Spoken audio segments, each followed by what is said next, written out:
Morning, folks. Imercury here. Just seeing some political dribble this morning, and it just makes me think of uh, the reason why I joined the Navy to defend the Constitution against all enemies, foreign and domestic. Um, and one interesting thing is everybody is running around pushing socialist communist ideals as being the solution to our problems. And that is the source of our problems because we do not have any individual liberty anymore. And the problem is that Americans are practicing communism, and we are the most successful communist nation in the world. The 10 planks of the Communist Manifesto um, contain the truth of uh, what what's really going on here in America. It's not what's it's not the Declaration of Independence that's going on here in America. It's the 10 planks of the Communist Manifesto. And the 10 planks, Karl Marx describes in his Communist Manifesto the 10 steps necessary to destroy a free enterprise system and replace it with a system of omnipotent government power so as to effect a communist social state. These 10 steps are known as the 10 planks of the Communist Manifesto. The following brief presents the original 10 planks with the Communist Manifesto written by Karl Marx in 1848. Along with the American adopted counterparts of each of these planks, from comparison, it's clear most Americans have about myths, fraud, and deception under the color of law by their own politicians in both the Republican and Democratic parties has been transformed into communism. Another thing to remember is Karl Marx, in creating the Communist Manifesto, designed these planks as a test to determine whether a society has become communist or not. If they are all in effect and in force, then the people are in fact practicing communism.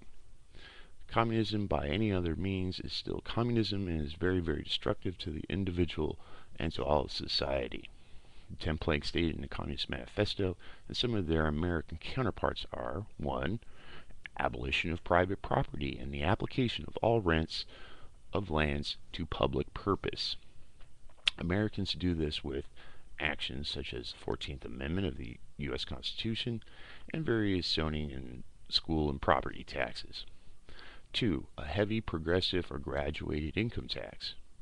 Americans know this as a misapplication of the 16th Amendment of the U.S. Constitution. The Social Security Act of 1936. Number 3, the abolition of all rights of inheritance. Americans call it federal and state estate taxes. Or reform probate laws and limited inheritance via arbitrary inheritance tax statutes. Number 4, confiscation of the property of all immigrants and rebels. Americans call it government seizure. Tax liens, Public Law 99, Tax 570, Executive Order 11,490, Sections 1205, 2002, which give private land to the Department of Urban Development.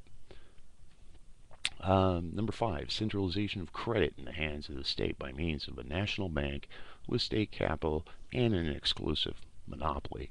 Americans call it the Federal Reserve System, which is a privately owned credit debit cartel allowed by the Federal Reserve Act of 1913. 6. The centralization of means of communication and transportation in the hands of the state.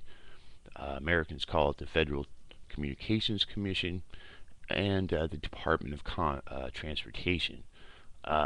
Most states are held hostage by the federal government whenever they would like to do any kind of legislation that would benefit their people. The federal government holds their highway funds as hostage. Those are funds that people paid, into those funds to get highways, but then the federal government, mandates that they do no child left behind, or some other wacky thing. It has nothing to do with roads, and they withhold those funds. So we're totally controlled. Our roads are totally controlled by you know by Washington. Um, Number 7, extension of factories and instruments of production owned by the state, bringing into the cultivation of wastelands and improvement of the soil generally in accordance with common plan. Americans call it corporate capacity, the Desert Entry Act and the Department of Agriculture, Homesteading Act. There's lots of examples of this in America. Number 8, equal liability to all labor establishments of industrial armies, especially for agriculture. Americans call it minimum wage, and slave labor, like dealing with our most favored nation, trade partner, Communist China, on an equal basis. Number 9, combination of agriculture with manufacturing industries, gradual abolition of the distinction between town and country by a more equitable distribution of population over the country. Americans call it the Planning Reorganization Act of 1949, zoning laws, period, super corporate farms that we find across the country. It's very evident. Number 10, free education for all children in public schools, abolition of children's factory labor in its present form, combination of education with industrial production. Americans are being taxed to support what we call public schools, but are actually government-forced tax-funded schools. Even private schools are government regulated. Even if you homeschool your child, that is government regulated. The purpose of it is to train the young to work for the communal debt system.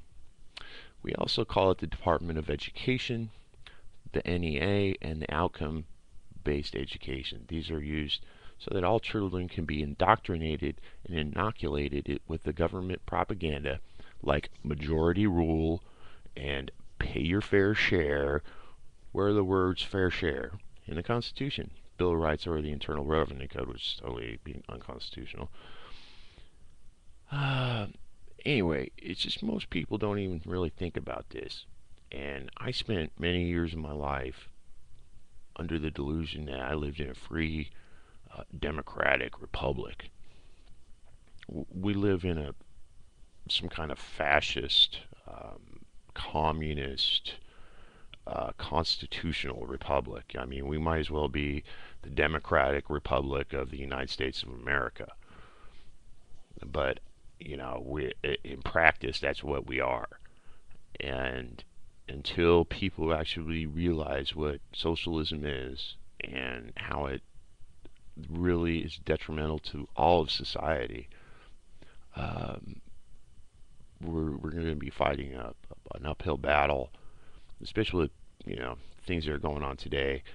The Democrats and Republicans you can't tell the difference between them anymore, because they are getting so intent on promoting this communist, socialist, collectivist agenda, which is totally against any kind of individual sovereignty or the individual getting ahead. Anyway, just some thoughts this morning. Y'all have an awesome day.